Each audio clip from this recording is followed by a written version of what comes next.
Welcome to today's edition of the Rush 24/7 podcast. Yes, America's anchorman is away, and this is your undocumented anchorman, Mark Stein, sitting in, honored to be here. I snuck into the country this morning. I came in through the Russian back channel. It's so easy if you do it that way. Rush is away. I was listening. I got to get this out of the way. I was just because people are mad if they think this is true.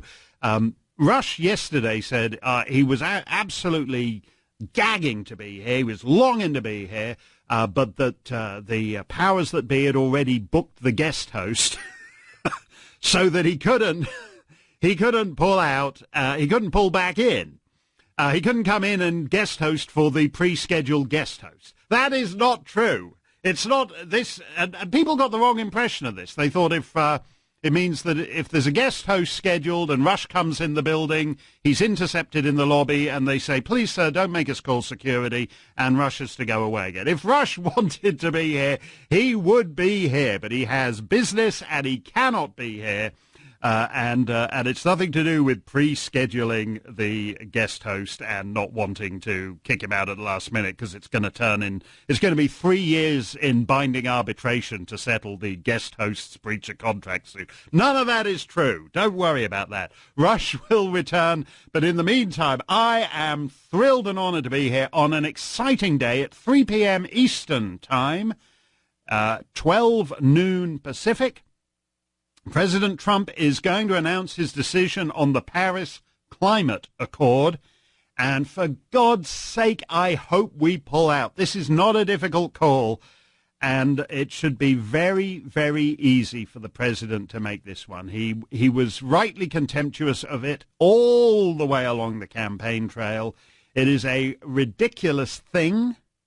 And I hope that he's waiting to hear what we have to say here on the Excellence in Broadcasting Network, and that's why he's waiting till 3 o'clock Eastern to announce it. But I hope that if he's in any doubt, I hope after the next 3 hours he is confirmed in his instincts from the campaign trail and he pulls out of this thing. Give us a call on that. If you like the Paris Climate Accord, we're going to break it all down for you. It's hardly worth breaking down. The whole thing is a racket. And the fact that 193 countries are in it doesn't mean anything. Breaking news, by the way, New York City has announced, Bill de Blasio, the mayor of New York, has announced that even if the United States pulls out of the Paris Climate Accord, New York City is going to stay in. I don't even know how that works. And you can enlighten me on this because I'm the unassimilated foreigner here, but I thought it was the Senate that actually ratified treaties, but apparently it's the mayor of New York. So if Trump pulls out of the Paris Climate Accord, Bill de Blasio has said New York City is still staying in. So we're going to have sanctuary cities for climate change now. And the... New York, well, you're right, Mike. I mean, all over the planet, people are saying, "Oh, that's great. As long as New York, is in, that's fine." Palm Springs staying in the Paris Climate Accord. If your town is staying in the Paris Climate Accord, this is great. So we're going to do it. They said 193 countries have signed this so-called thing. But apparently cities can also sign it, so it's 193 countries plus New York City that are committed to the Paris Climate Accord. The only countries that haven't signed it are Syria and Nicaragua. And now the United States is going to be the third. And that is the all-time greatest coalition of the unwilling. Syria, Nicaragua, and the United States. They're going to go down in history. That's like the Allies in World War II. Bring it on. 3 p.m. Eastern. Go for it, Mr. President, and let's get the hell out of this thing. If you feel differently, give me a call, 1-800-282-2882. I always love talking to the big climate mullers. If you're one of these big climate guys and you're not interested in climate denial and you want to play smash mouth on it, give us a call, 1-800-282-2882. It's fascinating to watch the news and see that the networks are really kind of nervous about this. because they've interrupted their wall-to-wall Russia coverage to warn Trump of the dangers of pulling out of this Paris Climate Accord. I don't, as I understand it, Mr. Snerdley, I don't know why Vladimir would order the United States to pull out of the Paris Climate Accord, because Vlad signed on to it, and also because the whole thing is to bankrupt the United States, which you would think would be in Vladimir's interest. So if the whole Paris Climate Accord thing is part of the Russian thing, I don't quite get that. Jean-Claude Juncker, who is this man, he's this, I don't know whether you've heard of him, he's this curious Luxembourger who has a business card saying President of Europe on it. But Jean-Claude Juncker, who purports to be President of Europe, has told Trump, you can't just pull out of the Paris Climate Accord. It takes 3 to 4 years. You know, he told, when the United Kingdom voted to pull out of the European Union, he told them that takes 2 years. To pull out of the Paris Climate Accord apparently takes twice as long as to pull out of the European Union. So Jean-Claude Juncker, and don't laugh at him just because he's gone to Kinko and had a business card printed saying he's President of Europe. Don't laugh at him just because of that. He used to be Foreign Minister of Luxembourg. You know, I mean, he is a player. So Jean-Claude Juncker, the former Foreign Minister of Luxembourg, has now warned Trump it could take 4 years to pull out of the Paris Climate Accord. If it was a treaty, a real treaty, and of course it's not a treaty, don't worry, it's not a treaty, it's an accord. It's an accord. It's like the Honda Accord. No one mistakes that for a treaty. So that's the luxury model, the Honda Treaty. The Climate Accord, the Paris Climate Accord takes 4 years to pull out of, according to Jean-Claude Juncker, the powerful alleged president of Europe. Go and do it, Mr. President. For God's sake, this is an easy one. I accept that all the other stuff, you know, yeah, Obamacare, that's difficult. Building a wall, that's complicated. That takes time. This is easy. It's a piece of nonsense, this. It's exactly the kind of poser, conventional wisdom, transnational garbage politics you were opposed to. You represented the antidote to this pointless, stupid attitude-striking thing, where grown men purport to tell you what the planet's thermostat is going to be in 2100. This is exactly the nonsense that you ran against. It's the bedrock of your campaign, that instead of the less relevance anything has to people's lives, the more the transnational do-gooder class invests in it. So this is exactly what your campaign was about, what you ran against. And I'm sorry for supposed family members and members of your administration who are worried that it's going to if you pull out, it's going to upset former Luxembourg foreign ministers. It's too bad. They can all get together. They can go to a Luxembourg foreign minister therapy group and they can all sit around sobbing. But this is an easy one. It's nothing real. It's the worst kind of transnational poser politics in which wealthy nations, they say 193 countries have signed on to it. How do you think that happened? Because for the big ones like China and India, they're not going to do anything. They've got some commitment, you know, we're going to reduce the rate of the increase of the rate of the lowering of the rate of the increase of the lowering of the rate of emissions around about the year 2070. And meanwhile, all the third world basket case dictatorships are just being bribed by the wealthy nations to string along with it. The United States can take a stand for meaningful international relations and say, no, we're not signing this kind of poser garbage anymore. So go, if you're in any doubt, Mr. President, just go for it. Everyone who wants your administration to succeed supports you pulling out of this thing, and everyone who wants your administration to fail is in favor of staying in. So just go ahead and make us all happy about this. We will talk about that. 1-800-282-2882. The other big thing, Hillary had this amazing. She was speaking at a tech conference. What's it called? It's the Code Conference, something like that.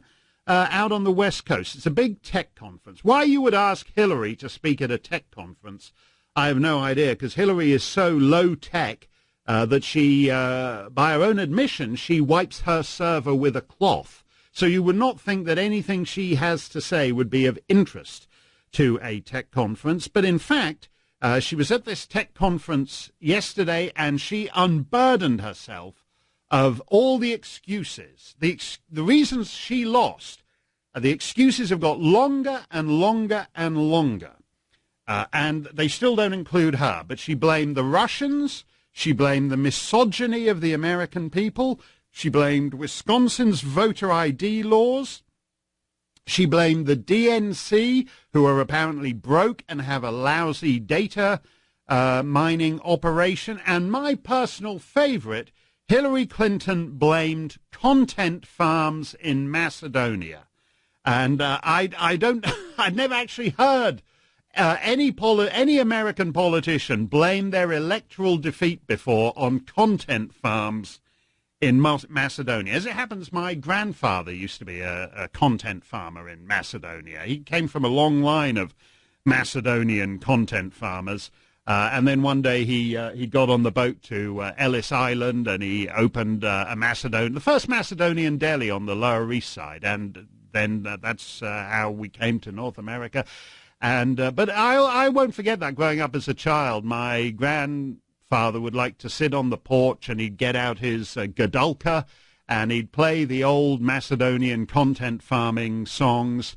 And it was just a wonderful time just to listen to him singing songs of the old content farmers in Macedonia. And now to hear that Hillary is blaming her electoral defeat on content farms in Macedonia. These are the most powerful content farmers on the planet, because they can reach out for Macedonia and utterly destroy a smooth, well-oiled machine like the Hillary Clinton campaign. I think we definitely need a 7-year investigation. We need a special prosecutor to be appointed to look into Macedonian content farmers, and that should take up the next 3, 4, 7, 12 years, however long it takes. I call on a special prosecutor to be appointed to look into the Macedonian content farmers who stole the election from Hillary. If you're a Macedonian content farmer, put down your gadulka and give us a call. 1-800-282-2882. Mark Stein in for Rush. Lots more still to come. Everybody is upset about this. The New York Times warns the U.S. is the biggest carbon polluter in history. Will it walk away from the Paris climate deal? And they've got a quote here saying it's immoral, said Mohammed Adaw. And I had do you know who Mohammed Adaw is? If you do know who Mohammed Adaw is, call 1-800-282-2882, and you could win the free Paris Climate Honda Accord we're giving away today. It is immoral, said Mohammed Adaw, and I didn't know who he was, but the New York Times explains that he grew up herding livestock in Kenya, and he now works in London as a leader on climate issues. I don't know how that works. 1 minute you're herding livestock in Kenya, and then somebody says, hey, look, there's a job opening in London for a leader on climate issues. But that's what Mohammed Adaw has done. And he said what the Americans are doing is immoral, pulling out of this Paris Climate Accord. As I said, this is an easy call for Trump. And everyone who wants his presidency to succeed wants to be out of this thing. No one that he can kiss up to is going to be impressed by him staying in the Paris Climate Accord for more than 20 minutes. All this fellow, what's he called, the Tesla guy, Elon Musk? All these guys. He can stay in the Paris Climate Accord, and he'll get some bonus points with Elon Musk, and 15 minutes later they'll all be condemning him for something else, and they'll all still want him to fail. And Hillary's great whine-a-thon at this tech conference she was speaking at, was actually, people say she shouldn't be doing this. The Democrats want her to go away. She's on this big loser tour, excuse tour, whining tour. Every stop on the tour, the list of excuses as to why she lost got longer and longer and longer. And I'm thankful to her for doing that, because it reminds us of just how effective Trump was on the stump. She lost. One reason she lost, she didn't mention this at the tech conference yesterday, is that she was campaigning 2 days a week. Trump was working 7 days a week. He was doing rallies all over the place. He'd do a rally in the morning in New Hampshire, and then he'd get on the plane and he'd fly to Wisconsin and he'd do a rally there, and then he'd get on the plane and do a rally. She would take weeks off from campaigning at a time. She would take weeks off from giving interviews. She worked, she spent more money and worked less than almost any other candidate who has ever run for president. The ratio of spending to the participation of the candidate, because she had to be protected, because she had to have a security clearance even to get into her events, she gave very few events.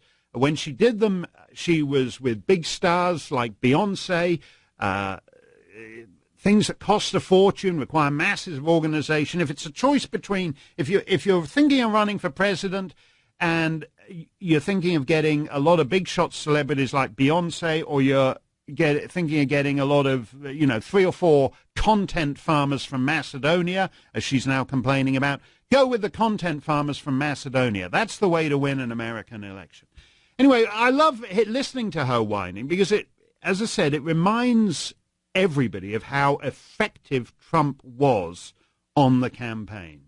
And I generally agree with Rush's diagnosis in recent days that it's the Republican Party and the Republican establishment that is the main obstacle to Trump at the moment.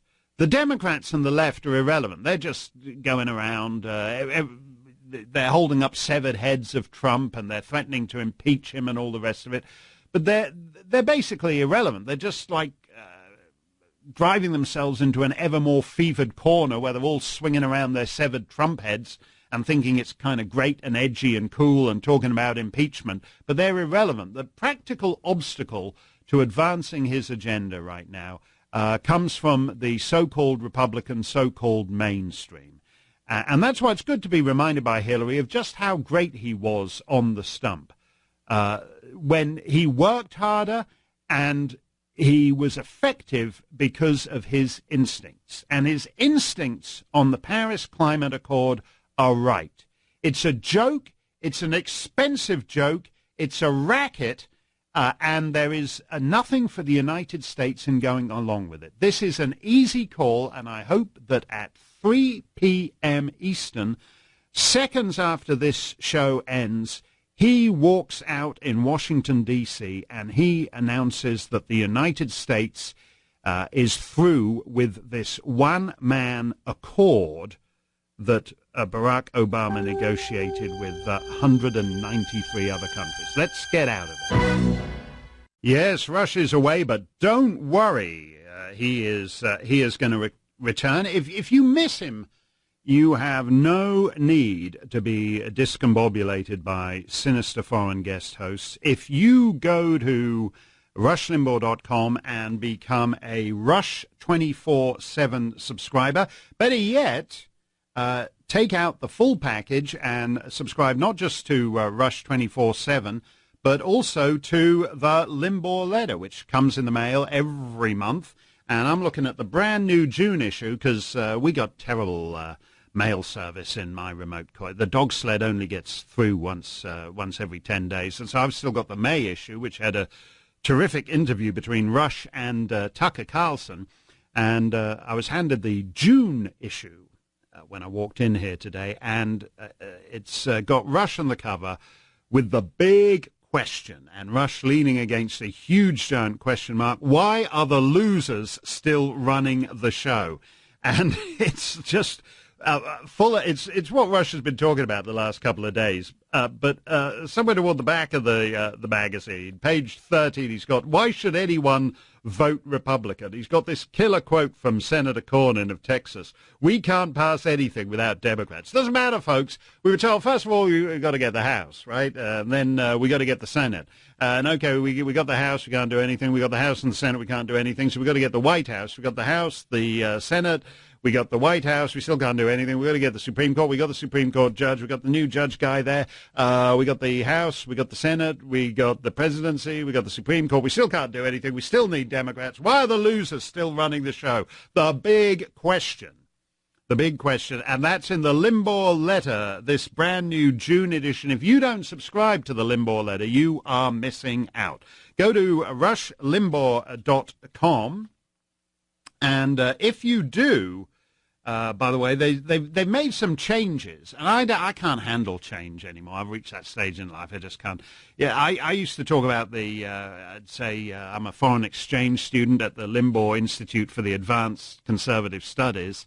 And he's now changed the name of it, Rush has, after whatever it is, 25, 30 years. It's now the Limbaugh Institute for Advanced Anti-Leftist Studies. So he's changed the name of it, and he's got a brand new fancy-looking car magnet. And if you subscribe today to Rush 24/7, or the Limbaugh letter, the full package, you can get Rush 24/7 and the Limbaugh letter in one great super bargain package. You need never be discombobulated by sinister foreign guest hosts ever again. It's like he's always here. It's like he's in the air. He's like climate change. If you're a Rush 24/7 subscriber, it's like the CO2. It's all around you, any time of the day or night. So just go to rushlimbaugh.com and become a Rush 24/7 subscriber. The climate change accord, we're waiting on that. I like the way no one calls it. I'm with this guy Juncker, by the way, Jean-Claude Juncker, this Luxembourg powerhouse, who's got the business card saying President of Europe, and has now told Trump, he slapped Trump down, this former Luxembourg foreign minister. If you've ever been in a bar with former Luxembourg foreign ministers, you'll know they're tough hombre.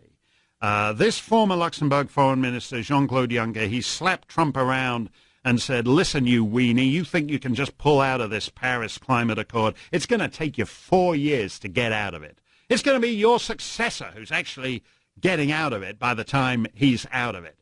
That's how you dummies don't understand it. You think you can check out any time you like, but you can never leave, baby. This is the hotel. That's why we didn't call it a treaty. Because a treaty you can get out of. But this is an accord, and you can't get out of an accord. It's like being in a Honda Accord where all the doors are jammed and locked. You know, when you drive into the Chappaquiddick waters and you can't open the doors. That's what the Paris Climate Accord is like. And so Juncker has now told Trump, forget it. You're never going to get out of there. You're wasting your time. You're still going to be halfway through your second term. You ain't going to have a second term, baby. So forget it. It's nonsense. It's nonsense. You can't. Well, you're just supposed to sit back and enjoy it, Mr. Snerdley. You cannot. You're just along for the ride. You're trapped in the Paris Climate Honda Accord that the other 193 countries are taking for a crazy joyride. It's like it's the Paris Climate Honda Accord hybrid. They've got 193 drivers on that thing, and you're in the back seat, and you ain't. It's a 2-door car, and you ain't getting out of there.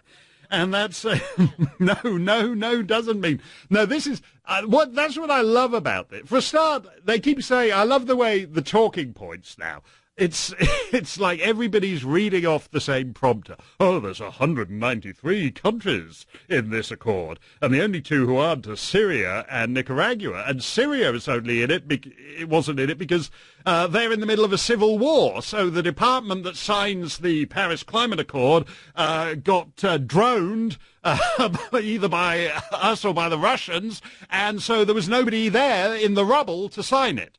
And the other country that didn't sign it was Nicaragua because it didn't go far enough. They want extreme Paris Climate Accord. They think this Paris Climate Accord is for wussies. So Nicaragua didn't sign on to it. So Nicaragua wants a stronger Paris. We're not wasting our time with this panty waste, milquetoast, stupid climate accord that you've signed. We want something real with some teeth to it. And Syria didn't sign it because the guy was about to sign it, and at that point ISIS beheaded him or whatever it was. So that's why they didn't sign it. And so effectively they're saying America is going to be the one place on the planet that is not going to sign it. Great. Because this is why politics is despised by people, things like this climate deal. In fact, I'm looking at MSNBC now. The guy who's been suing me for 5 years was just on there. He's the guy who invented the climate hockey stick, which said that in the late 1990s, that said that it showed the last 1,000 years as a flat, unchanging line. Nothing had happened for a millennium. All right, and then Donald Trump opens up a big-time casino in Atlantic City and gets an SUV, and woof, the temperature disappears up straight out the top right-hand corner of the graph and into the stratosphere, and we're all going to fry. And none of it happened. There's been actually no warming for 20 years now. No warming.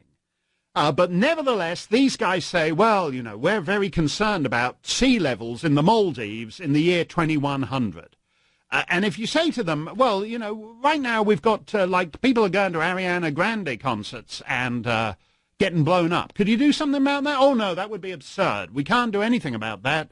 The mayor of London says that's just a fact of life. The mayor of New York says that's just the way it is. The Prime Minister of France says if you're a priest at Mass in France and you happen to get decapitated, that's just the way. We can't do anything about it. It's a natural phenomenon. It would be unreasonable. Get used to it. This is the way it is. But sea levels in the Maldives in the year 2100, that we can do something about. This is why people despise the political class, because they're posers who strike attitudes, generally speaking, dealing with things that are beyond their capacity and nothing to do with them. And so we have a situation where people say it would be unreasonable to expect anyone to enforce the southern border of the United States. That's pie in the sky. But changing the very heavens, that we can do. And that is exactly what Trump ran against, and that is why at 3 p.m. Eastern, he needs to be announcing that he's out of this thing. And the fact that Bill de Blasio says, he's still going to, New York City is still going to be part of the Paris Climate Accord. So there's going to be 193 countries plus an American municipality that have now, because I checked and apparently I can't find any Australian bush communities that have signed on to the Paris Climate Accord. I can't find a village in the jungles of Papua New Guinea that has signed on to the Paris Climate Accord, but apparently it's 193 countries plus one U.S. municipality, which is New York City. Bill de Blasio, he's saying, we don't care what the United States government does. We're still going to go down the economic toilet in the cause of saving the planet in the year 2100. This is something that the president needs to get out of. It's easy to do.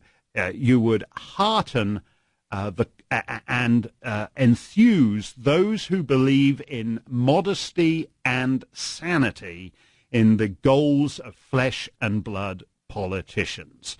There's no point worrying about what sea levels in the Maldives are going to be like in 2100 because it's a sunny Muslim country, so they're all going to be living in Paris and London by the year 2100, whatever the sea levels are like there. So don't worry about it. Mark Stein in for Rush. We're going to take your calls straight ahead.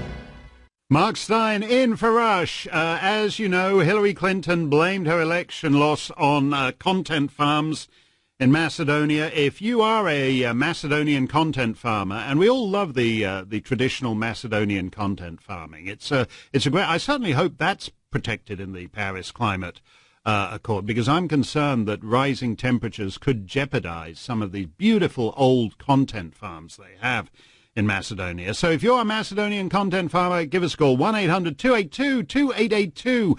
Let us go to Raleigh, North Carolina, where Richard is live on America's #1 radio show. Great to have you with us, Richard. Hi, Mark. Always a pleasure hearing you using your rapier-sharp wit skewering hapless liberal types. That's great. I love all that rapier skewering. That's good. My sword feels very blunt some days, so that's nice to hear. But you keep trying. One thing I wanted to thank you and Rush for was you're constantly casting the truth about climate change. I used to be a Reagan Democrat, and thanks to listening to Rush and other staunch conservatives like yourself, I was woken up, came out of the stupor induced by the mainstream media, kind of like a fly escaping from amber. And I realized all the lies I'd been told, including the enormity of the global warming, climate change, whatever they want to call it now, lie. And that's the one thing. I mean, I was totally convinced. I believed everything they said, the end of the world. I just accepted it. No question. But I started listening to Rush, and then I started reading. It took me about 2.5 months. I read everything on both sides, right, and I realized it was a lie. And I remember being so stunned at the enormity of the lie. It was like as palpable as being punched in the solar plexus. Yeah. And I was stunned, and then I got very angry that I'd been lied to. Well, you're right to be angry, because what it is it's something you should always be aware of. It's a very malign alliance between a relatively narrow branch of science and big government. And what they did with the climate is they basically eliminate. If you talk to young people now, they've no idea that the climate has natural variability. They have no idea. The medieval warm period, when Greenland got its name, and when they had vineyards in northern England and all the rest, it was a great time for the world. It was a great time for liberty. It was a great time for science. It was a great time for the arts. It was a great time for personal freedom. The warming temperatures were a good thing. Then you had this big cold patch for centuries. And that was not such a good time for the world. And you can imagine if we'd had this crowd around in the 18th century, they'd have been saying, oh, we need to somehow figure out how to keep this coal trough we're in going. It's crazy. Even if you could do it, it would be crazy to try and impact the natural variability of the climate, even if you could do it. And to spend trillions, Richard, which is what they're proposing to spend on trying to reduce the global thermostat by 0.03 of a degree. And you think what you could do with all those trillions, and it doesn't matter what your taste is, whether you want to invent some fantastic new gizmo to listen to Miley Cyrus on, or you want to send a great mission to Mars, or you want to cure malaria in the third world, or if you're like the Clinton Foundation, your big cause is diarrhea in Africa. For the trillions that you are proposing to spend on lowering the global thermostat in the year 2100, you could dry up every case of diarrhea in Africa, and the Clinton Foundation would be able to say, mission accomplished. We are now a diarrhea-free Clinton Foundation, and we're going out of business. And that's the point, Richard. It's this malign alliance between a very narrow branch of science and the greatest pretext for big government anyone's ever devised. That's my view of it, Richard.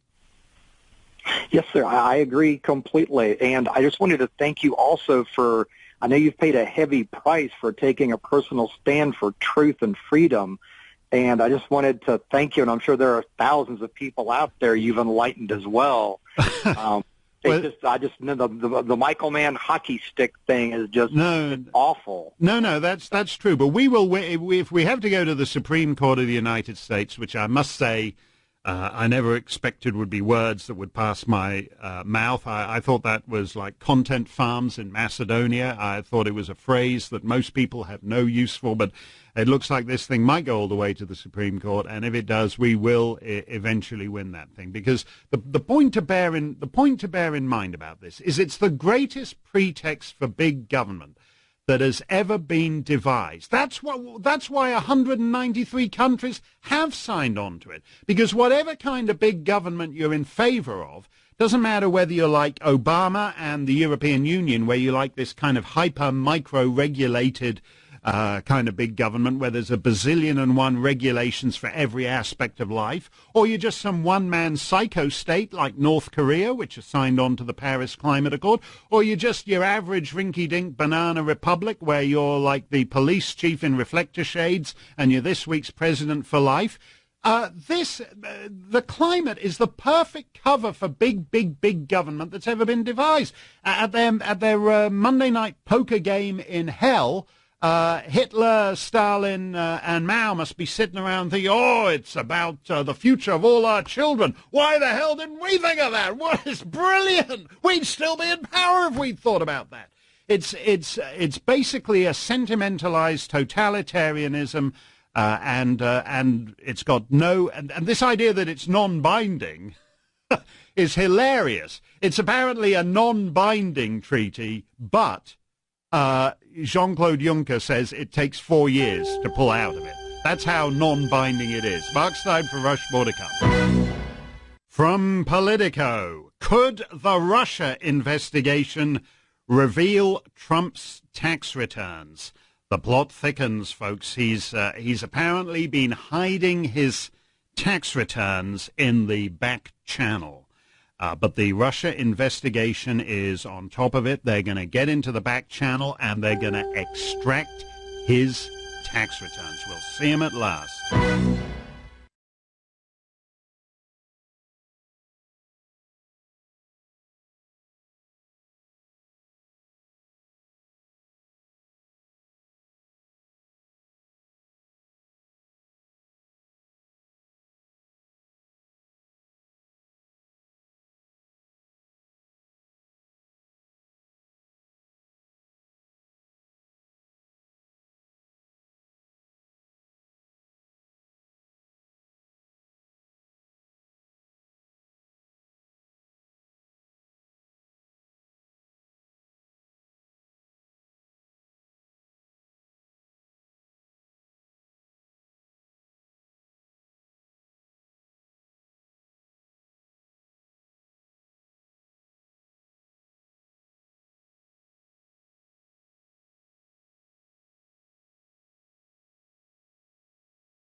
Yes, America's Anchorman is away, and this is your undocumented Anchorman, honored to be here live on America's #1 radio show from the pulsating heart, the throbbing heart of New York City. We are live from New York with Mr. Snerdley and Mike behind the glass, and we are 2 hours away from the decision that President Trump will be announcing at 3 p.m. Eastern, 12 noon Pacific. President Trump will tell us whether he's going to pull out or whether he's going to stay in of this Paris Climate Accord. And Rush he was talking yesterday about how normally when he goes away, it's a slow day. And he's right. He does usually pick the kind of slow periods to take off, like the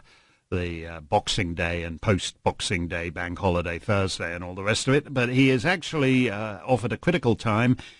He's going to be back next week. But this is an interesting time. Meanwhile, the Russian investigation is being ramped up. The news channels are all excited because Comey is going to be testifying soon. And there's still all this stuff about, the back channels. I love the way in the media, there's words you never hear of from one decade to the next, and then suddenly they're everywhere, like back channels in the news. I can't remember the last time I heard the word. I thought back channel was a character in the X-Men. He has the mutant power to disappear up his own back channel, much like this Democrat investigation that the Congress are doing into the Russian thing. It's actually a bizarre and stupid fishing expedition to find something.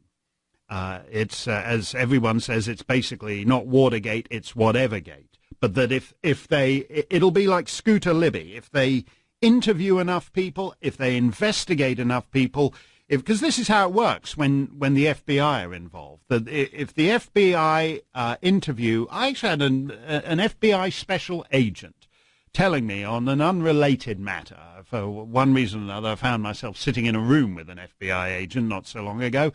And she said I asked her at one point, after we talked around the subject we were there to discuss after a couple of hours, well, what do you think's really behind all this? And she said, well, I've been in the FBI for however many years, and oftentimes we'll investigate something for 2 or 3, 4 years, and we won't actually ever find out what was the real thing behind it. So we just nail them on mail fraud or wire fraud. and that's how it's going to go here. It'll be like Scooter Libby. They'll have a massive investigation into this Russia thing, which nobody knows. When there's no evidence of collusion. What would that look like? What would that look like anyway? But at some point, someone will misremember something, and he'll say the wrong thing to some FBI guy, and he'll be off to jail. He'll be the Martha Stewart of this thing. And then Trump will be completely discredited because someone who once stayed at a Trump resort and may well have been seen with Trump in the bar late at night or at the 16th hole out on the golf course will have made a false statement to the FBI, and the whole thing will come tumbling down. I want to say a word, too, about something else Rush spoke about yesterday, which is the other thing that's been in the news. This Kathy Griffin holding up the severed head of Donald Trump. And I don't really know who Kathy Griffin is, except that she's on with Anderson Cooper at New Year's Eve. They seem a very nice couple. I assume they're very happy together. They seem admirably suited. But I have no idea other than that who she is. And she's holding up a severed head. Well, the interesting thing to me is that there's two things here. First is that I actually think the left gets turned on by this, the idea of the thought somewhere. That's why under the Bush presidency they wrote novels fantasizing about assassinating Bush. They made films about assassinating Bush. And they get turned on by it. The good news is they're not quite where the ISIS guys are yet. The ISIS guys actually like sawing the heads off people. And they find it very easy.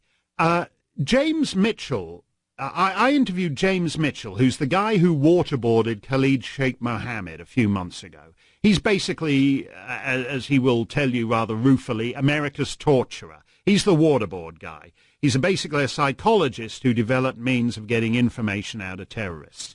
And he interviewed Khalid Sheikh Mohammed, and he's talking to him about decapitating Daniel Pearl. And James Mitchell asks Khalid Sheikh Mohammed, was it difficult decapitating Daniel Pearl? Meaning that no matter what kind of ruthless, sick guy you are, sawing the head off another human being would, you'd think, be something you have to psych yourself up to be able to do. And Khalid Sheikh Mohammed gave this kind of breezy answer to James Mitchell, saying, no, it wasn't really easy at all. As long as you make sure, you've got your scimitar that's all sharpened, you're not trying to use the old blunt one. It's perfectly easy to slice a guy's head off. And that's what those ISIS guys find. They're big on decapitation, and they find it easy to do as long as they've got the sharpened scimitar. And the frisson of that's what you see in that Kathy Griffin thing, and that's what you see in the left at the moment. It's the glamour of violence. It's the glamour of depravity. And occasionally they'll put masks on, and they'll go and loot and burn. If they're protesting, I don't know, Charles Murray at Middlebury College, they'll go and beat up a middle-aged lady professor who's made the mistake of inviting him. But they don't quite have the guts to actually saw people's heads off yet. But they get turned on by it. So that's why they think it's cool. Kathy Griffin thinks it's cool to actually be standing there with the severed head of Donald Trump. She thinks it's a turn-on. It's a turn-on for the left.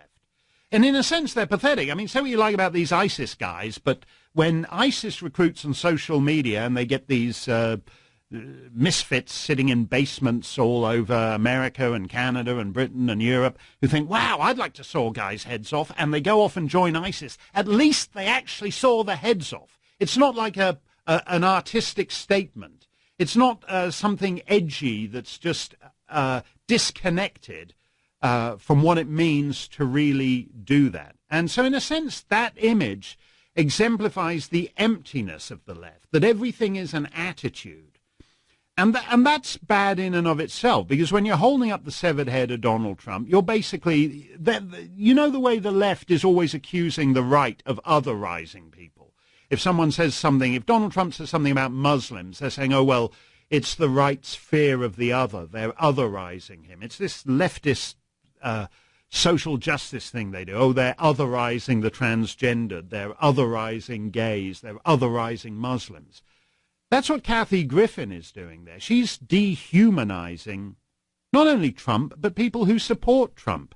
She's otherizing Trump and saying, yeah, I'm holding up Trump's head, but they're not really human conservatives, are they? So it doesn't matter if I'm holding up Trump's head. That's the one thing I want to say about that. But the other thing is, I'm struck by the heartlessness of the left.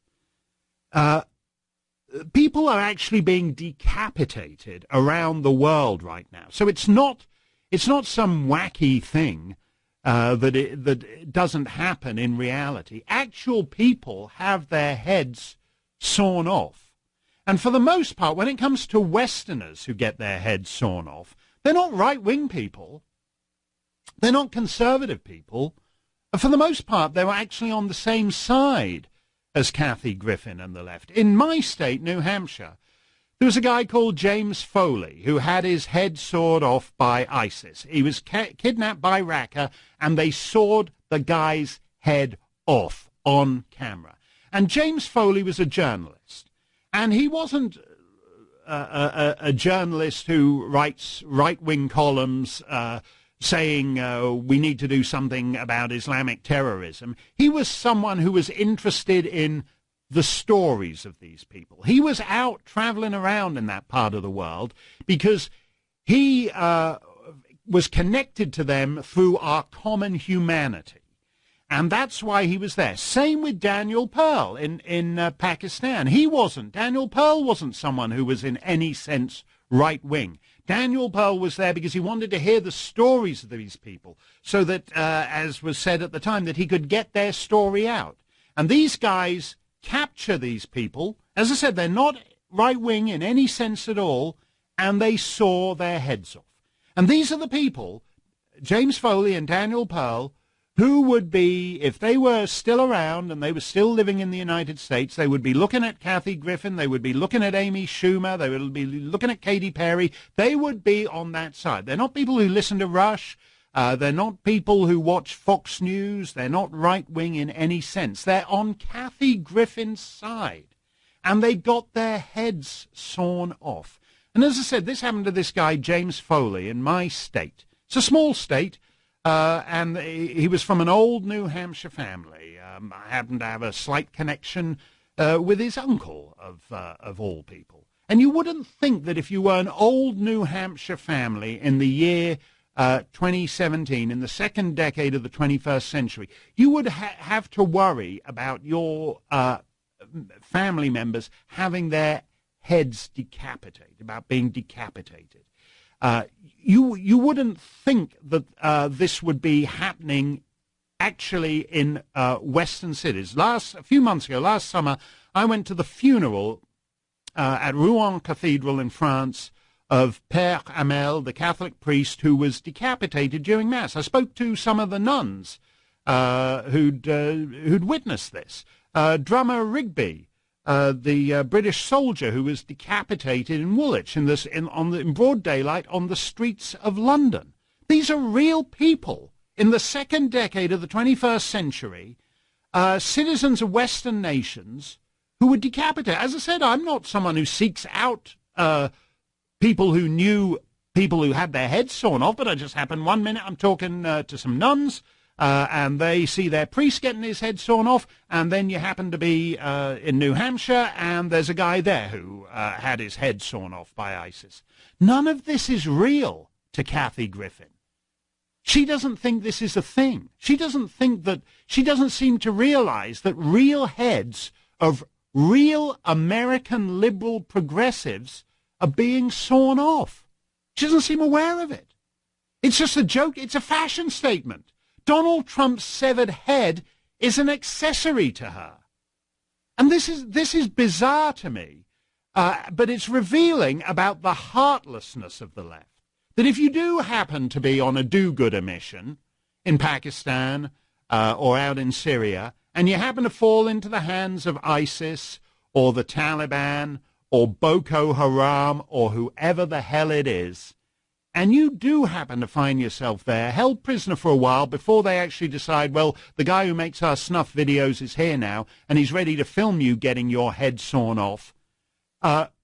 In that time, think about how Kathy Griffin and all the other people who profess to have the great liberal virtue of empathy, progressive leftist empathy, don't actually feel a damn thing about you, that it's a joke to them, that they don't even seem to know that in the second decade of the 21st century, citizens of Western nations are being decapitated. It's just an edgy style accessory for her. And that's what was revealing about that Kathy Griffin moment. It's just a style accessory to her. And I regret that she won't be there on the next New Year's Eve at CNN because, it'd be great if she could make it a running joke. And as the clock strikes midnight, she could be standing there holding Anderson Cooper's severed head. Wouldn't that be cool and edgy?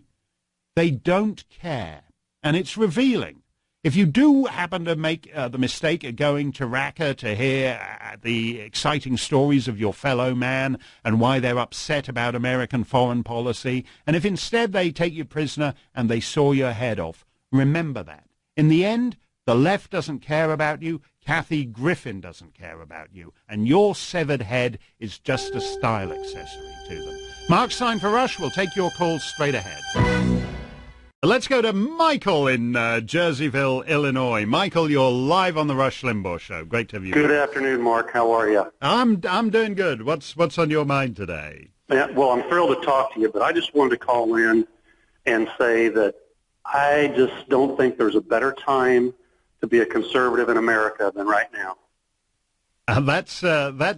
That'll be news to some of the Republicans in Congress. What's so great about now, Michael? Why is it now? Well, it's just, I think the optimism. I have wanted to see a non-politician take over the White House for years. Right. And I think the closest we came to it was Reagan.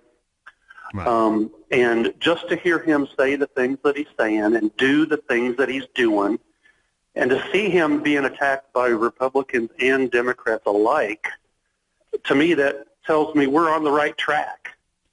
Yeah, he basically is at war with both political parties, and as Rush has been saying, it's the Republicans that are actually, as a practical matter, obstructing his agenda.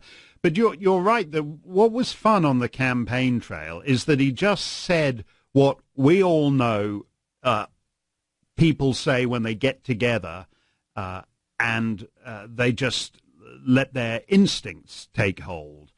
So nothing he said sounds crazy to just regular folks. It's only amongst this professional political class that actually that anything he says sounds kind of out of the realm of normal, Michael.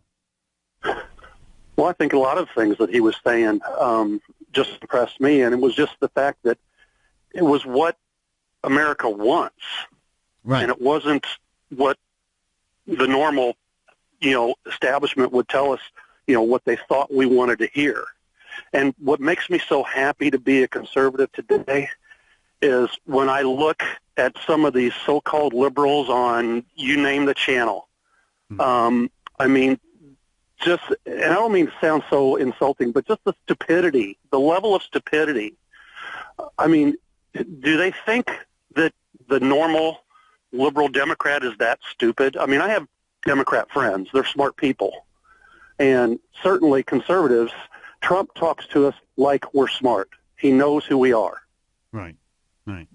Yeah, and what was refreshing about him is he would his reaction to, for example, when everyone went bananas and he was talking about a so-called Muslim ban, he was reacting to a terrorist attack the way a normal person reacts to the terrorist attack, as opposed to, say, John Kerry, who, even while they're like sweeping the streets of blood, is saying, oh, this has nothing to do with Islam or whatever.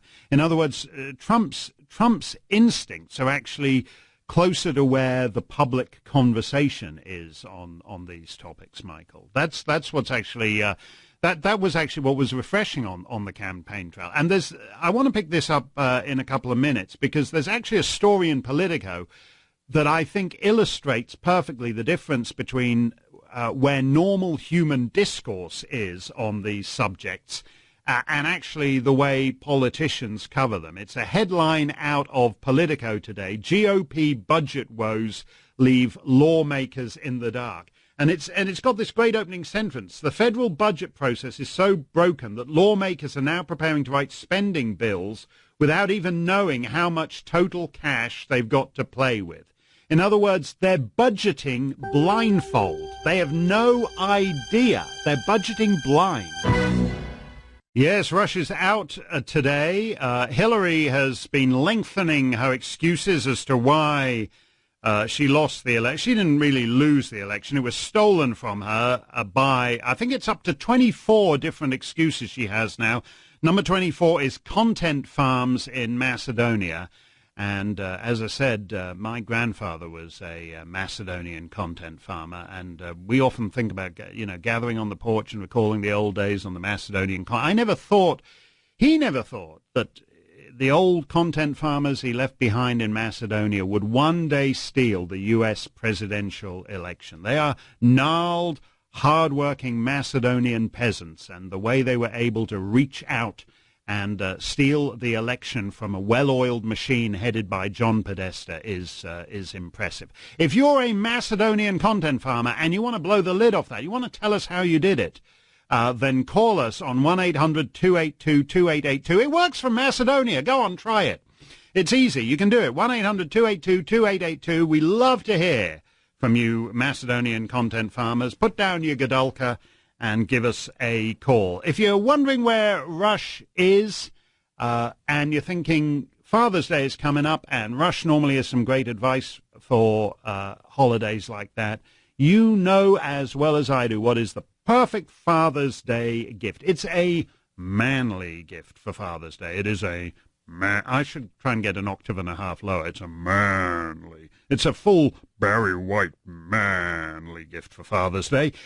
You can take out a membership in Rush 24/7. That way, your dad will have a manly gift for Father's Day that will last all year round. He will get not only a full year of Rush on the radio, but he will get him in any other medium he cares to explore. You can watch Rush on the Ditto Cam. You can read his thoughts in transcript form. And if they come up with something other than audio, video, and text, they will live stream it to your head. No, it'll be in your cerebral cortex. All part of the Rush 24/7 gift membership. And right now, if you subscribe, if you go to rushlimbaugh.com and take out a Rush 24/7 gift membership for your dad this Father's Day, he will receive a free Limbaugh Institute for Advanced Anti-Leftist Studies car magnet that he can stick on the back of his vehicle, and they will know that he is no pajama boy. He's not a snowflake. He is all man. And he's got a Limbaugh Institute for Advanced Anti-Leftist Studies car magnet. It's a perfect Father's Day gift. You know, people get kind of worried around Father's Day. A guy might be going through a midlife crisis. He's starting to watch MSNBC. He's beginning to find Kathy Griffin funny or whatever. You can forestall all this by just going to rushlimbaugh.com and getting him a gift membership in Rush 24/7 as the perfect Father's Day gift. You really do not need to worry about anything else. This is the headline of the day. I've been looking at this, and I don't really know what to make. Doctors warn women against putting wasp nests in their vaginas. You would not think they needed a public service announcement for that. But I guess that's where the big... I should probably be doing this. Hi, I'm Mark Stein. You may know me from occasional guest hosting stints on the Rush Limbaugh Show. Ladies, think twice before putting wasp nests in your vagina. Don't try this at home. Wasp nests in their vagina. Women are being warned. This is from The Sun, Rupert Murdoch's Sun, the biggest selling newspaper in Britain and Europe. Women are being warned against trying a bizarre new trend that suggests using ground-up wasp nests to rejuvenate their lady parts. It's a thing, you know. I hate this, don't you? Like, it's when it's your big wedding anniversary, or you renew your vows and you take the honeymoon suite in Palm Beach or the Bahamas, and it's like special, and the night is going so great, and then you know, your missus wants you to try something a little different, and you're anxious to please her, and you've had a couple of margaritas too many, and she gets out the wasp's nest, and it's apparently a thing, and you don't know how to do it. But yeah, that's very true. Mike says it's a different kind of buzz. Yeah, some buzzes you don't want to hear. Anyway, doctors are warning women against that. By the way, if you're on Obamacare, you're screwed. They don't cover that. So if you've got Obamacare and you've been basically putting all the old wasp nests. By the way, I gather that the Russian back channels are absolutely filled up with wasp nests. All those babushkas who were in lead with Jared Kushner, they love the war. Anyway, that's the headline. That's the headline of the day. I don't know what it'll come before the Supreme Court at some point. Hobby Lobby will go to the Supreme Court against having to fund, subsidizing wasp nests. Actually, it's like the old days, isn't it? This is how it's come full circle. In the old days, you used to have to put leeches on that cure everything. Now it's wasps' nests. And, leeches do work. And they're cheap and affordable, but so are wasp nests. In New Hampshire, we have them. I've got them under every eave. Huge. I've got a wasp farm. And I know I could, every lady part in the county is taken care of. Anyway, that's a headline. That's a headline from That's a real headline from the newspapers. I do not know what the world is coming to. We are less than 90 minutes away from discovering whether Donald Trump is going to pull out of, not the Russian back channel, he's there to stay in that, whether he is going to pull out of the Paris Climate Accord. Accord de Paris, c'est fait. I'm looking at the Arc de Triomphe in Paris, where they've got a big thing saying the Accord de Paris, c'est fait, which means it's a done deal, you can't get out of it.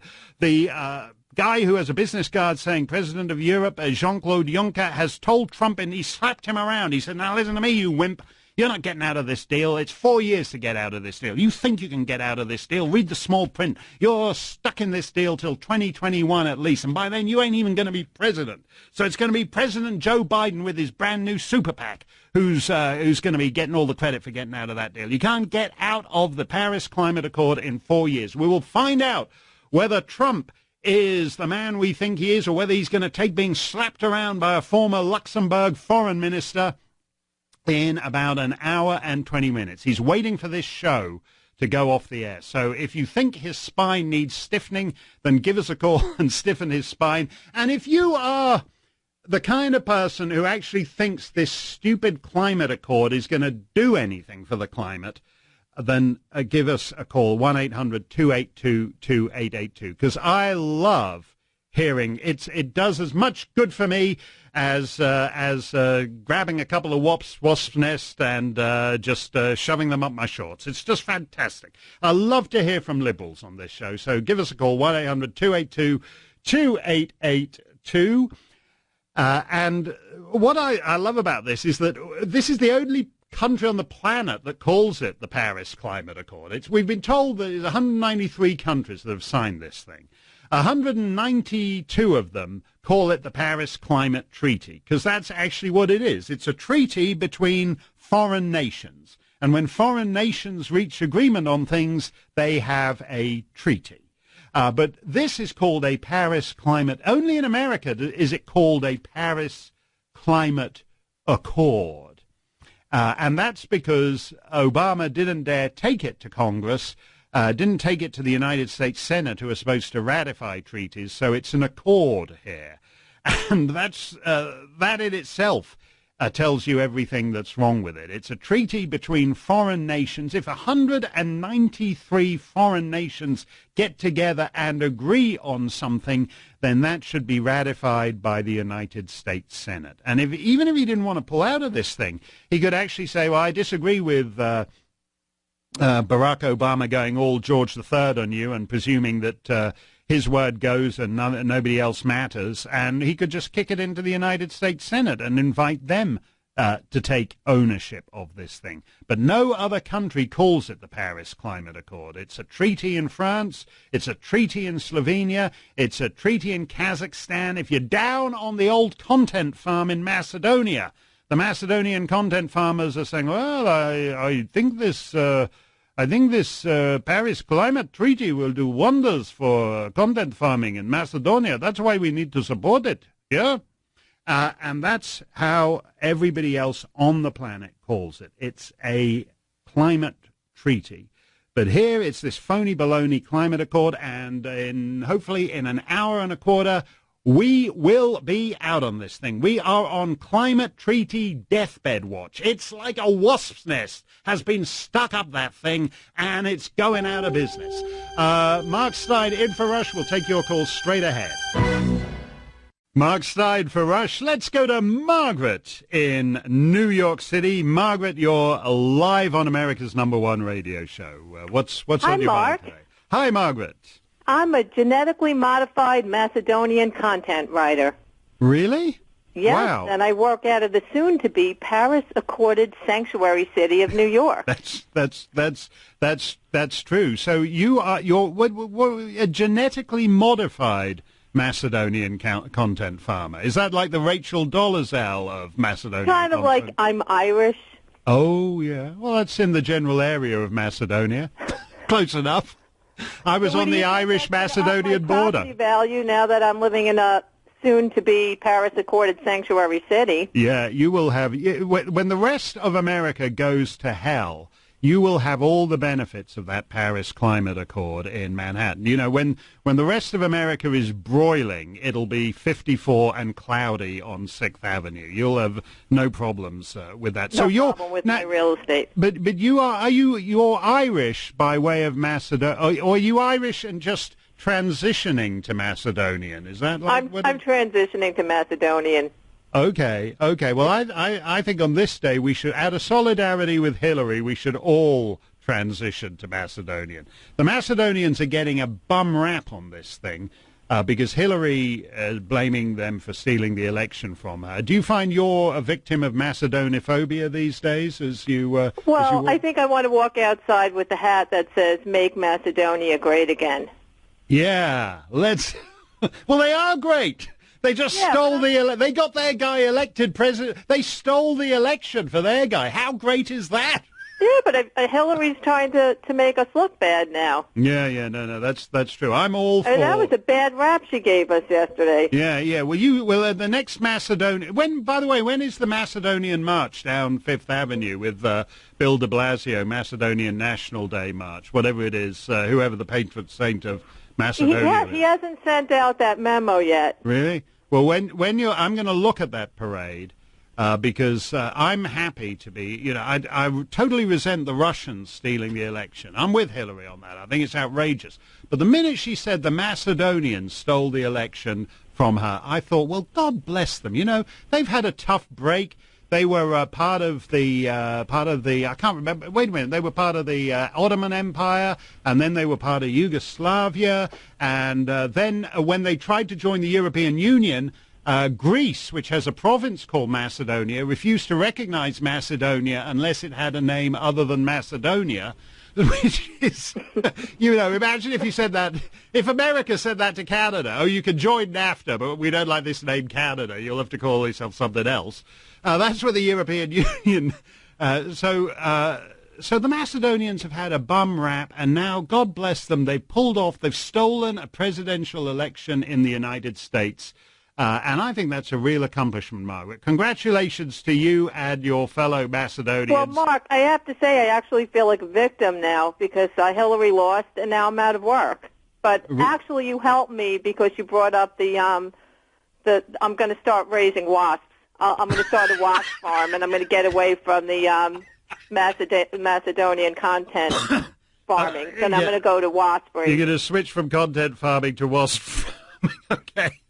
I'm not going to say I'm grateful for I'm grateful for the call, Margaret, but we mean that seriously, folks. Don't try that at home. Please don't try that at home. Margaret, sit down carefully after the call, please. Thank you very much. Great to have you with us on the show today. She kind of tied it all together. The Paris Climate Accord, Hillary's lost election, and the difficulties for those who use wasps' nests for medicinal purposes only, as they say, and that's what Kathy Griffin should have done. I mean, it would have been a feminist statement if she'd just been standing there holding up a great big wasp nest with and waving that around. But she then we would have tied together all the big stories today. Now we're getting word that that Trump is going to exit the Paris climate deal.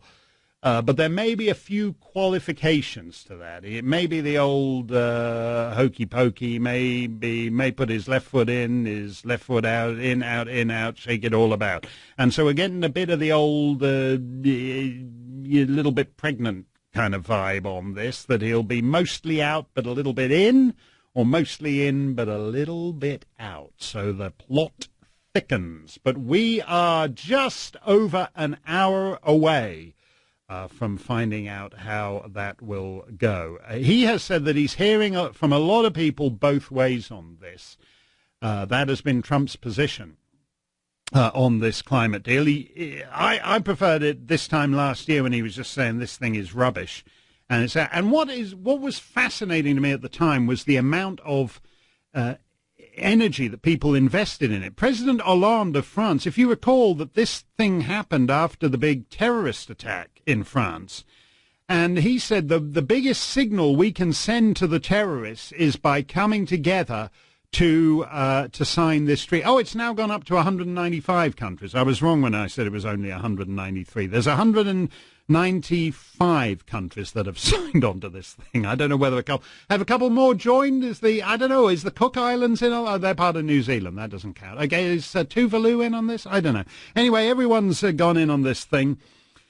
And Monsieur Hollande said the best thing we can do after the terrorist attacks in France, after all these dead people at the Bataclan Theatre and the French sports arena, the Stade de France, is to come together to sign the climate agreement. That'll send a really strong message to the jihadists. And this over-investiture in this nonsense is a big part of the problem. I'd prefer no qualifications, but right now it looks like we're going to be a little bit in, a little bit out. We'll see how that goes in just over an hour. Mark Stein for Rush. We're a little more than an hour and a couple of minutes away from President Trump's decision on the Paris Climate Accord. I met this lady earlier today, Ronna Romney McDaniel. She was on TV this morning, and she said that voters will reject the GOP if we don't fulfill campaign promises. And as Mr. Snerdley has scrawled underneath, damned right. And some of those promises are difficult, and some of them take time, but this one isn't difficult, and it doesn't take time. And that is why it will be important as far as the Trump base is concerned. Coming up, the Paris Climate Accord. Will it be dead?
Yes, America's Anchorman is away, and this is your EIB Anchor Baby, just snuck into the country through the Russian back channel.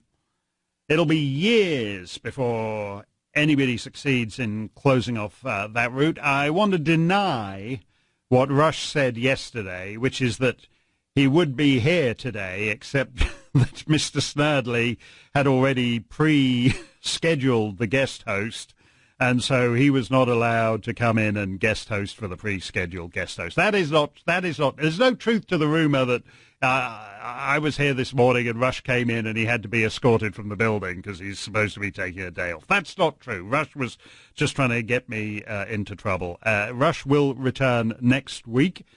He has a couple of days' business that he cannot do anything about, but he will be here next week. We are 53 minutes away from learning what the president's decision will be on the Paris Climate Accord.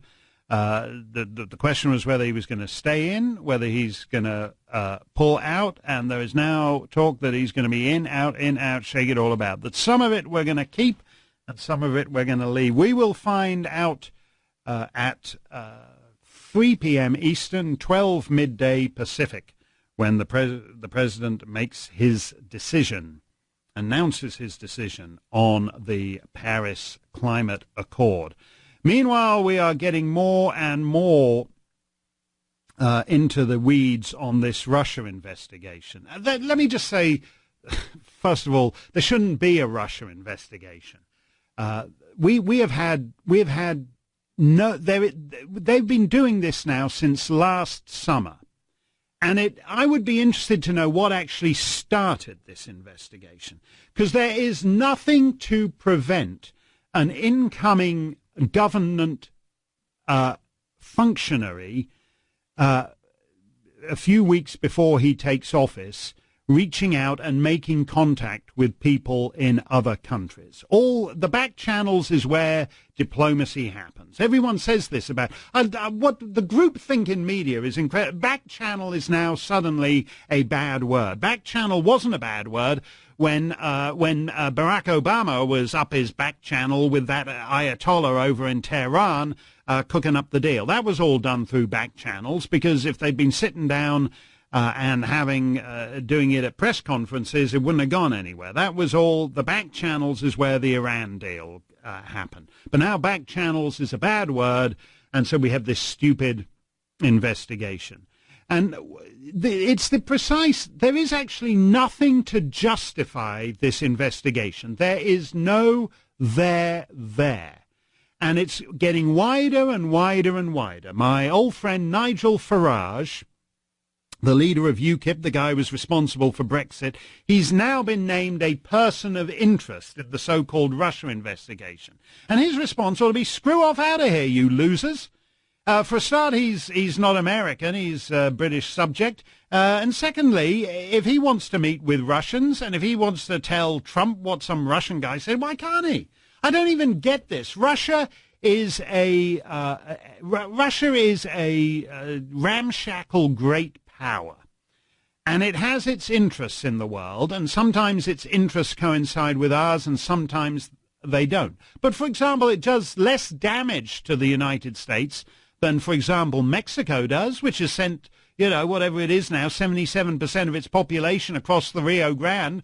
And nobody minds. You can have all the back channel. You don't need a back channel with Mexico. It's the world's biggest front channel. There's millions just coming through the front channel across the Rio Grande. Nobody cares. Nobody says, Trump, someone who has a business ties to Donald Trump's son-in-law was heard to be attempting to set up a back channel with the deputy tourism minister of Mexico. Nobody cares about any of that. But Russia, Russia, you're allowed to talk to Russians. My little girl is in St. Petersburg at the moment on one of these goofy kind of exchange type things, living with a Russian family. It's perfectly legal. You'd never know it from this crazy coverage. It's perfectly legal to talk to Russians. And it would be a problem if it wasn't. And actually, this call that they have, this call they leaked, where the Russian ambassador says, comrade, we'd be better off doing this on the back channel because the Americans are probably listening to the call right now and they'll leak it. And they leaked the call to prove that, in fact, they are eavesdropping on him. The issue here, the issue to me, and I will just throw this out there, and I hope we get onto this, is that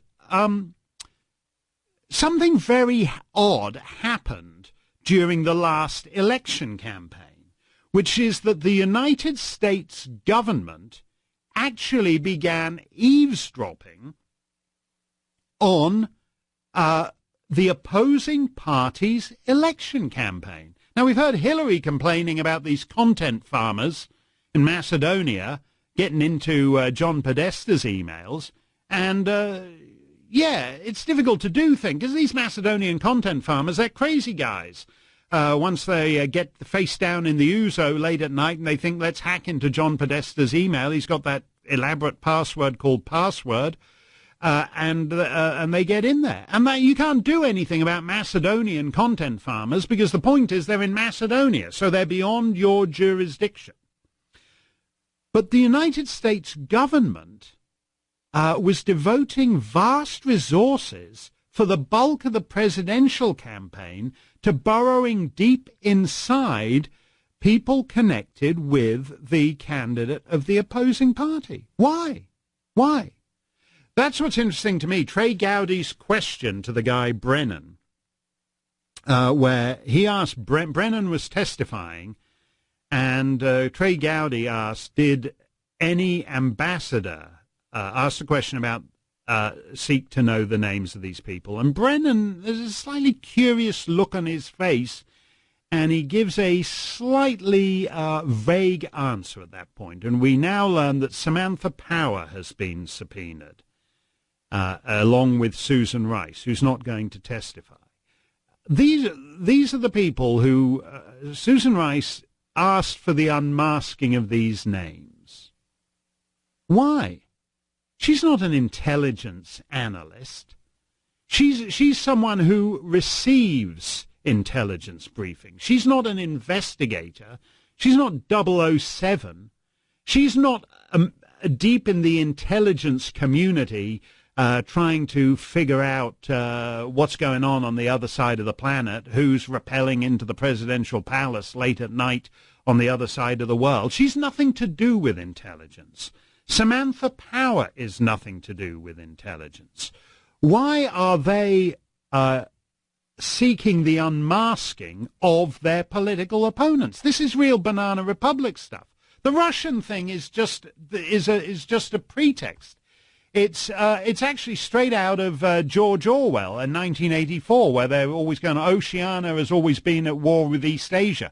They've concocted an American-Russian permanent state of war as a cover for the fact that the ruling party is actually eavesdropping on senior members of the opposition party. Why?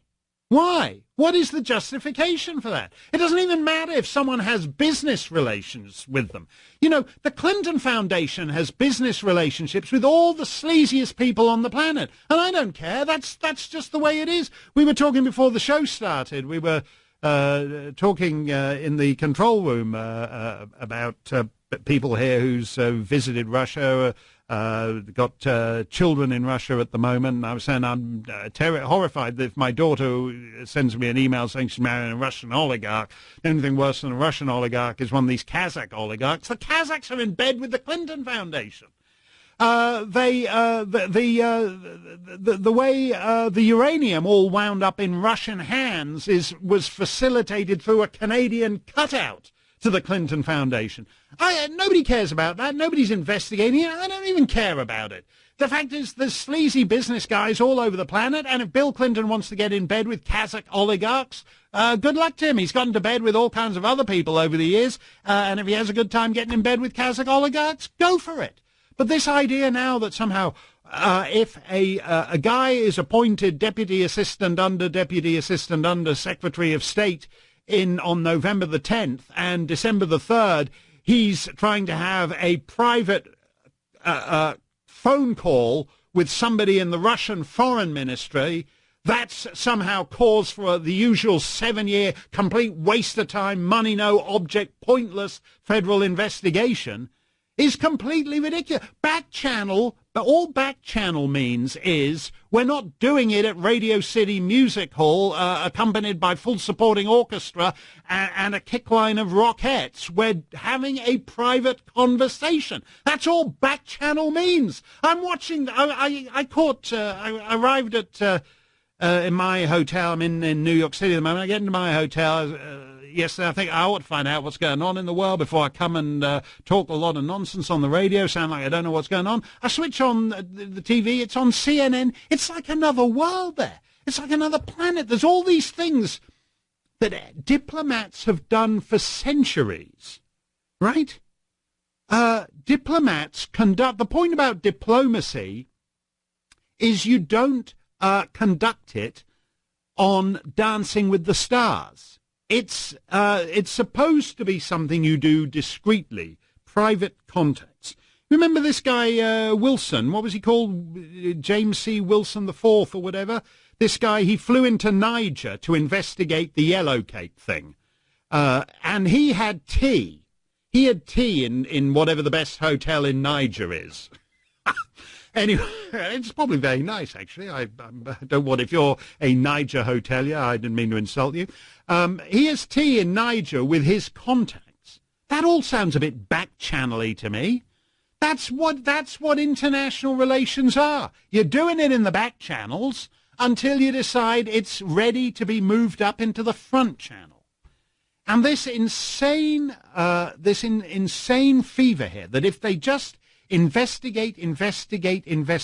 Hitchcock, Alfred Hitchcock, when he made a film, used to talk about the MacGuffin.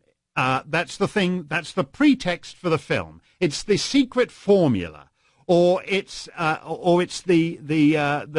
bit of paper with the map on it. It's the thing that nobody cares about, but that starts the plot. And if you watch North by Northwest or the 39 Steps or whatever, there's some little, or the Lady Van, any of these thrillers, there's some little thing, the secret papers, the Nazis are trying to get it, the good guys are trying to get it, and nobody actually cares what it is, and they have a great caper for the next 2 hours trying to get hold of what Hitchcock called the MacGuffin.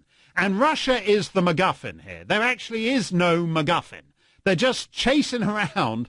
And as I said, the danger is that, as will be the way with the FBI, that if the FBI interviews 237 people, including Nigel Farage, okay, so now we've got federal policing agencies in the United States presuming to interview party leaders in the United Kingdom about this, that one of them somewhere along the way will say, I spoke to the guy on May the 18th, and it won't be May the 18th. He misremembered, and it was in fact April the 17th, and they'll nail him, and he'll be like Scooter Libby, and he'll go to jail for 6 months for lying to the FBI. And this thing is a complete waste of time. And by the way, Trump would have been within his right to fire Comey, even if he had said to him, this stupid Russia investigation is a waste of time. The standard here is it would be obstruction of justice if he was doing it for corrupt reasons. It's not corrupt if you say, well, look, you guys have spent a fortune looking at this nonsense since last July or June or whatever it was. You've been eavesdropping on me. You've been wiretapping all of us. And if there'd been anything, it'd be in the Washington Post and New York Times by now, and you haven't got it, so this is a waste of time. So why don't you go out and do something useful with the federal budget? He would be within his rights to do that, and he can fire James Comey, because James Comey's priorities are not the priorities of the Trump administration. It's within his rights to do that, and the only mistake he made was not firing that Comey guy on January the 20th. Mark Stein for Rush. We will take all your calls straight ahead.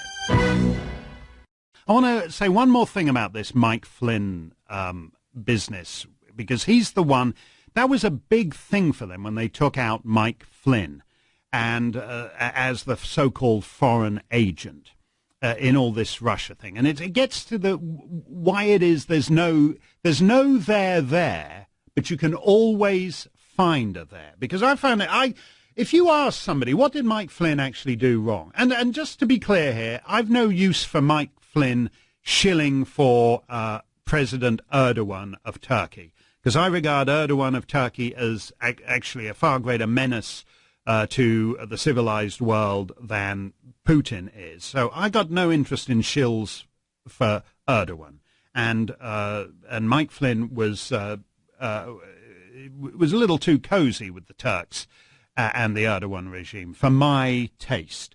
But what is being the slender pegs on which this investigation is being hung?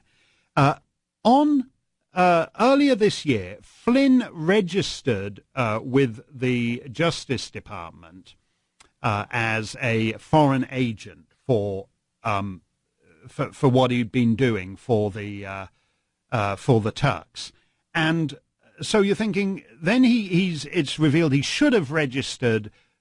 He registered, but he didn't register in quite the right way. And I've been trying to figure out what it is that he didn't. He was supposed he registered the income he'd received from the Turks by registering under the Lobbying Disclosure Act, but he was supposed to register under the Foreign Agents Registration Act. So he registered with the left hand of the United States government, and instead of the left hand of the United States government saying, well, this is all well and good, but you're supposed to register with the right hand of the United States government, they got rid of him because although he'd actually registered, he'd registered under one law when he should have registered under another law. And people say, well, this is disgraceful. Flynn, he registered under the Lobbying Disclosure Act instead of the Foreign Agents Registration Act. Why the hell? Who needs so many laws to register under? If you have to register as an agent for somebody lobbying the government, why isn't there only one?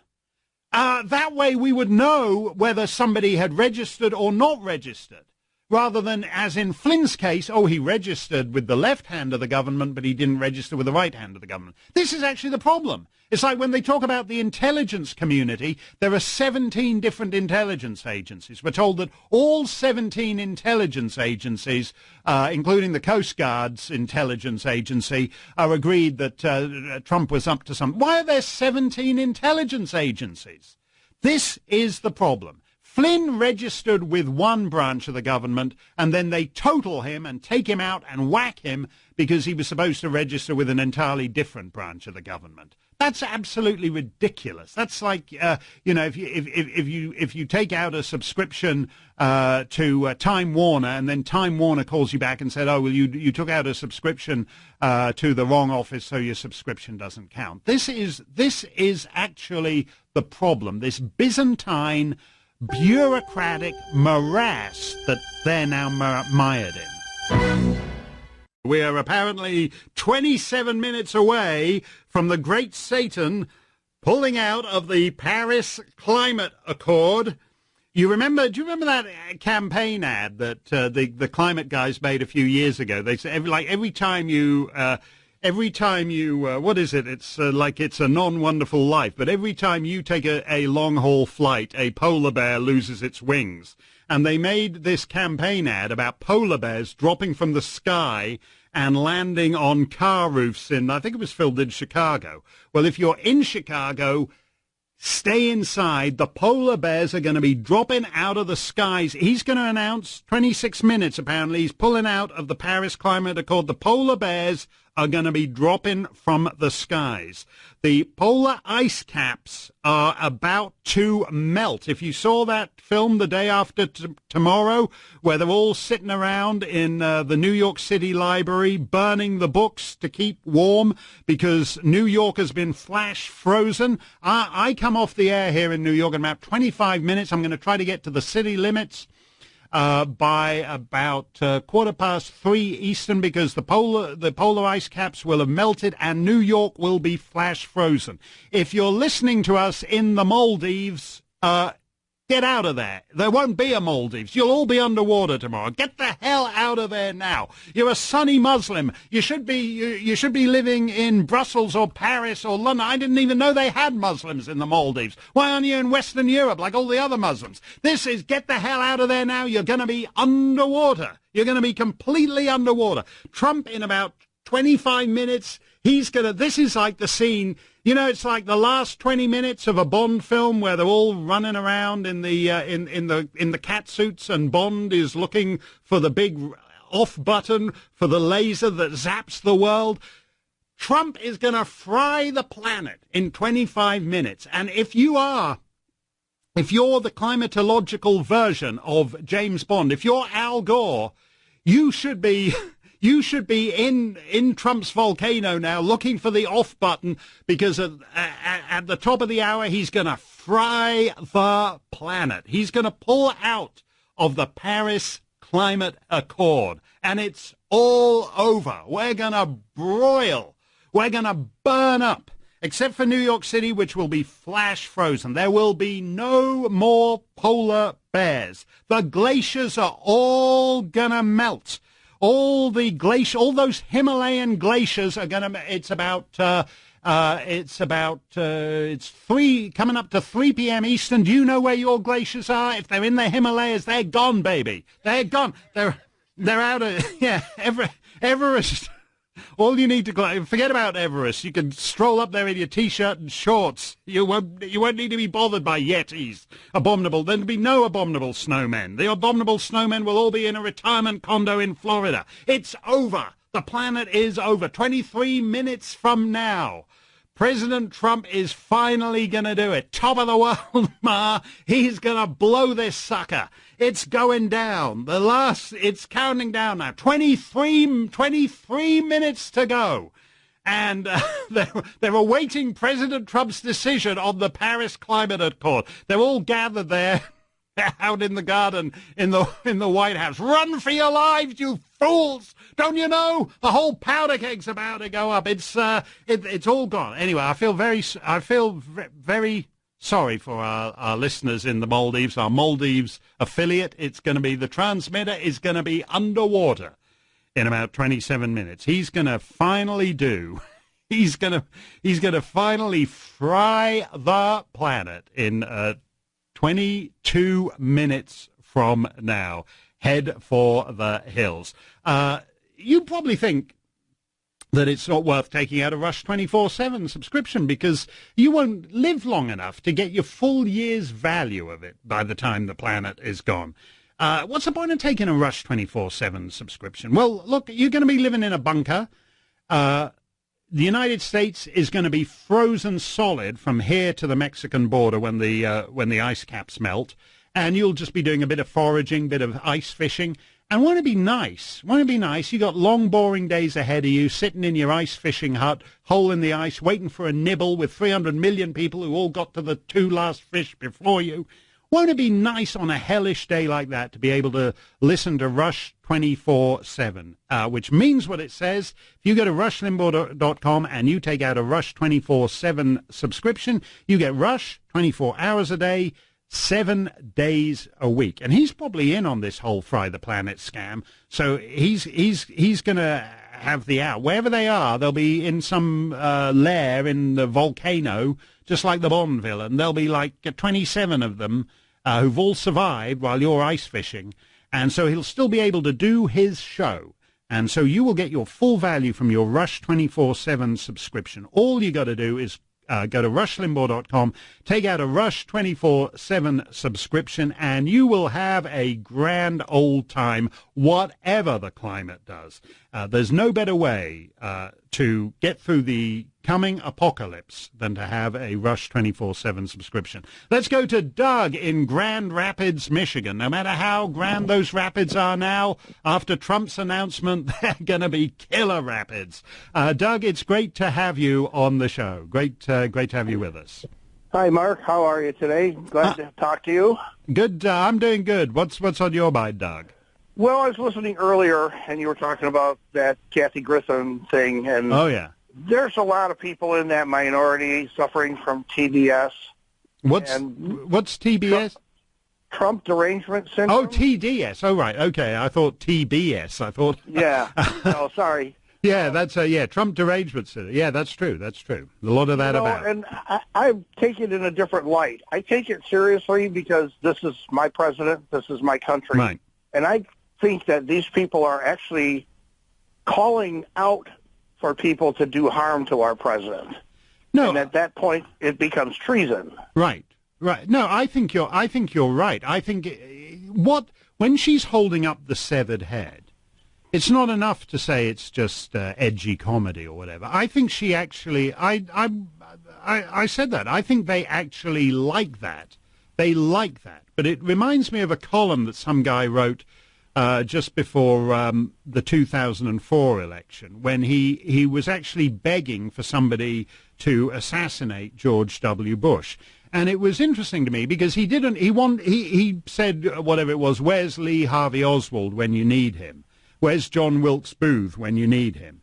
And what was interesting to me is he doesn't want to actually be John Wilkes Booth himself. He doesn't want to be Lee Harvey Oswald himself, but he wants someone to do it for him. And I think you're right in that, Doug, that they actually would like it if they switched on the TV and some ISIS guy was sawing off Trump's head. They would love it, Doug. No, it's really sick. It's something that has to be brought to the forefront that any of this stuff against our president or against our country, it was always called treason in the past. And right. It's just now being stated on the TV or in the news broadcast that these are treasonous activities. So it's, in my opinion, it's about time, because you can't basically go on any social media or whatever and threaten someone else. So we have people that, because they think they're, I call them appointed important people, that they can do this and cause change. And, I mean, change is one thing, but change should be for the betterment of the country as a whole. Whether you like the guy or you don't like the guy, or you like a policy or you don't like the policy, you work through the channels to make things improved with a consensus. There's a couple of things there, Doug. They lost the election, and they can't accept that. And so, and in civilized societies, sometimes your party wins and sometimes your party loses. And if you don't accept that, then basically you are putting yourself on, at some point, on the same continuum as ISIS is on, which is that it's not about going down to your local school gym and casting a vote. It's about this so-called resistance. And that's why they're not interested now in talking about policy or persuading people or doing things to ensure they win the next election. They want to delegitimize this guy to the point where it becomes normal to wish for someone to saw his head off. And you're right, Doug, that the seductiveness of violence on the left has always been present. And it goes back to, it's the difference between the American Revolution and the French Revolution. And when the French Revolution descended into the terror, that's been present in leftist revolutions to one degree or another ever since. And it's why they get turned on. The left gets, the American left, the Western left gets turned on by these third world guys who kill their enemies. And they like it. Robert Spencer, who runs Jihad Watch, he talks a lot about the Muslim threat, and he goes around America giving speeches.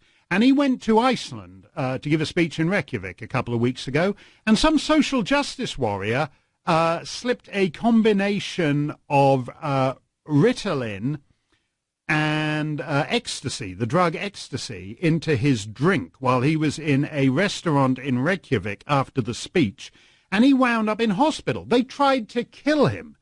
Depending on what your medical condition is, if you have that particular cocktail of Ritalin and ecstasy, it can kill you.